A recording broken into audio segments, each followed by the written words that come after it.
All right, what is up, Utah fans? This is Joseph back with the Utah Utes Football Digest, and we finally have some pretty solid, pretty spicy news about Cam Rising's return and what the timeline looks like. Really exciting. It's an article from The Athletic. We'll hear about inside info on Cam Rising, and most of all, we're going to hear from Dr. Elatrache, who is the doctor that did the surgery on Cam Rising. He brings a bunch of exciting information to the table. I'm excited to dive into it with you. Before we dive in, guys, please make sure you guys like the video. Also, a lot of information is going to be coming at you guys about Cam Rising and the return timeline. Comment as we go through. If you guys have any opinions that differ or agree with mine, I want to hear what you think. Also, make sure you guys subscribe to the channel. We put out a ton of Utah Utes football content. This is a great place to get content. So make sure you're along for the ride. And most of all, share the video with someone that you think would find it valuable. All right, no further ado. Let's go ahead and dive in. Let's talk about this Cam Rising return timeline in the Athletic article. All right, guys, and here we go. The article is by Christopher Camrani, however you say that, from The Athletic. Really good article. Make sure you guys check it out. It's called When Can Cam Rising Return? Utah QB surgeon explains complex recovery from knee injury. And shout out to the other guys in the digest that pointed me in the direction of this article. Super exciting stuff here. So let's go ahead and start. So Cam Rising roamed the sidelines at his old stomping grounds Friday night at Newberry Park High School, looking on as his alma mater, led by the familiar number 7 under center, rolled to a 35-14 win over Agora. When given the opportunity to provide pointers for Newberry starter Brady Smeagol, Rising was there in the year of the sophomore. So basically, Rising was there Friday at his old high school, providing some, probably welcomed info to the young quarterback that was leading the team. And then this is from the Newberry Park coach, Joe Smeagol. So I'm guessing that is Brady Smeagol's dad, something like that. But it's the Newberry Park coach. This is Cam's old coach, I believe. So he said he's a warrior. My family was there sitting with his family when he got hurt at the Rose Bowl. It was a shock and awe. It was never really publicized how badly he was hurt. It's a very serious injury. To even be where he's at with his rehab at this point, it is unbelievable. I know he's going to do everything he can to get back and help the Utes win football games again. I think that alone, guys, there's going to be a lot more info in this article, but that alone gets me really excited, right? That his old coach is talking about how determined, how dead set Cam is on getting back to play football for the Utes. Super exciting. And he didn't just say play football again. Which could refer to the NFL. He said back and help the Utes win some football games again. Very exciting stuff. So, as you guys know, they go on to talk about the interview last week with ESPN 700, where Cam Rising revealed that it was not just an ACL tear, it was actually an ACL, MCL, meniscus, and MPFL tear. Huge injury, just awful. And definitely, there was some good and some bad from that interview. If you guys haven't seen that interview, I'm going to skip ahead a little bit, but it's on ESPN 700 with Bill Riley. Really good one where Cam came out and revealed more information about his injury. And the article goes on. So, yes, he's made continual improvements and is on track, but the severity of the injury that Rising disclosed makes timelines once believed to be possible quite the opposite. Dr. Neil Elatrache, considered one of the premier orthopedic knee surgeons in the country, performed the surgery on Rising on January 16th. So that means they'll talk about it later in the article, but that means on October 16th, it will have been 9 months. Rising was back home in Southern California over the weekend during Utah's Idle Week to see Elatrache. So during the bye week, this past weekend, guys, Cam Rising was in California with the reason of being to see Elatrache. What does that mean? That could mean, as a lot of people have proposed, that he was there to get cleared off, right? It was the final one where he felt good and he felt like he was ready to get cleared off. And maybe that's what that meeting was about. They go on. Elatrache was given permission by Rising to speak to the Athletic to expand on the surgery, the rehab, and where Utah's quarterback is in the process of this tedious recovery. Guys, this is where it gets really good. This is where we get a lot of good info out of this article. Make sure you pay attention. There's going to be a lot of information. I'll slow down and go over the important stuff. Elatrache said Rising's multi-ligament injury plus the meniscus tear usually takes top flight athletes anywhere from 10 to 12 months to return to competition. Again, guys, Cam Rising is about to hit 9 months. So far, Rising's knee doesn't have a lick of swelling in it and has been responding to very continuous demand nicely. And that's from Elatrache. There has been no excess fluid buildup after practices or stiffness that limits his range of motion. With regard to where Cam is, he has been right on or ahead of schedule the entire time with what he was able to do and what we would let him do, Elatrache says.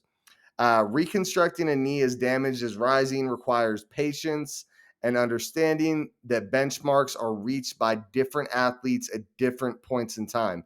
For example, early on, Rising wasn't cleared to sprint, decelerate, and cut despite being able to do some football activities on the field. That would damage the repaired meniscus. To ensure that MPFL doesn't aggravate itself in the kneecap, Rising had to have the muscles in his quadriceps and glutes close to what they were before. Otherwise, the knee would put too much pressure on the kneecap. And this is from Elatrache. He cruised through all of that and actually put himself in a position where when you looked at him, you lost track of what kind of injury he had, how big it was, and how big of a surgery it was. So that tells me, guys, the timeline's 10 to 12 months. And Elatrache says when you're watching him, that you almost forget that he had such a major injury when you're watching him. Really good sign. More juicy details to come. Progressing so swiftly doesn't mean benchmarks are always cleared all at once. Rising was cleared to do certain non-contact drills in preseason camp, which Elatrache said perhaps planted the idea that Rising was back and ready to go for the start of the season. And Elatrache goes on, returning to play is one thing. Returning to performance and increasing the safety of the knee in a very unsafe sport, there's benchmarks that we really like to have guys hit. What remains for Rising? Elatrache, who has been communicating with Utah's medical and training staff from afar, said it's down to endurance type situations where Rising may be partially fatigued whenever he decelerates or cuts. He's still training for the surgically repaired knee to return to overall strength comparable to his healthy knee. Ensuring muscles in both legs are at similar capacity and ability is required to alleviate pressure on the left knee blown out in the Rose Bowl. Here it is, guys. This is the juiciest part of the article, at least in my opinion. He's gaining on it. Elatrache said, I don't know if it's going to be a week or 2 weeks. Cam is close, but there are a few things that we really need to still see before we can have him go back as safe as possible at this point. We're not even going to be at 9 months from the surgery until the 16th of this month, like we talked about earlier. Until he gets some of his power and mechanics refined, this last phase of the return to completion, or what I call return to performance, happens at different paces for people. Let's go back to the beginning of this paragraph, guys. I don't know if it's going to be a week or 2 weeks. He doesn't say, I don't know if it's going to be a week or 2 weeks or 2 months or 1 month. He says, I don't know if it's going to be a week or 2 weeks. Now, guys, I know there's a lot in this article that gives you mixed messages, but take that piece of info. Seriously, take that one piece of info. I don't know if it's going to be a week or 2 weeks. What does that tell me, guys? Cam Rising will be back soon. When the interview with the ESPN 700 Bill Riley came out, I know a lot of people took it as a negative and because of how bad the injury was, but for me, it felt so clear from what Cam Rising said. So exciting, guys. That's so many people viewed the ESPN 700 interview as a negative. No, guys, read the context, read the words he's actually saying. He is coming back this season, and it feels like very soon. That's what the ESPN 700 interview told me. And then this article tells me Cam is back very, very soon, guys. There's a real chance he's coming back against Cal, but I'd say more than that, there is a very, very real chance that he is coming back against USC. And I am not doing this to get anyone's hopes up, guys. I am serious. The article was shared with me, and I was like, we'll see. There's a ton of stuff. This got me excited. I'm going to keep going. We need Elatrache continued. We need to take all that into consideration too. My interest is definitely getting him back to competition as safely and as soon as possible. But in addition to when he gets back, to give him every chance of him not re-injuring that knee because there was a deficit that we allowed him to go back to play with. So he's just saying we want to make sure that when we do clear him that he is good to go.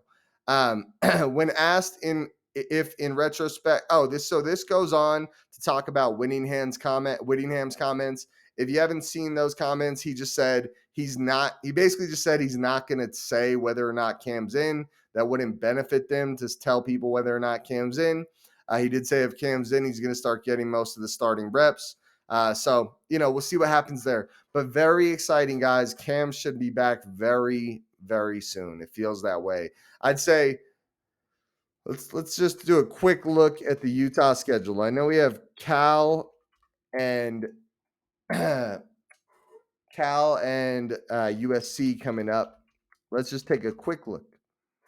All right. Cal, USC, Oregon.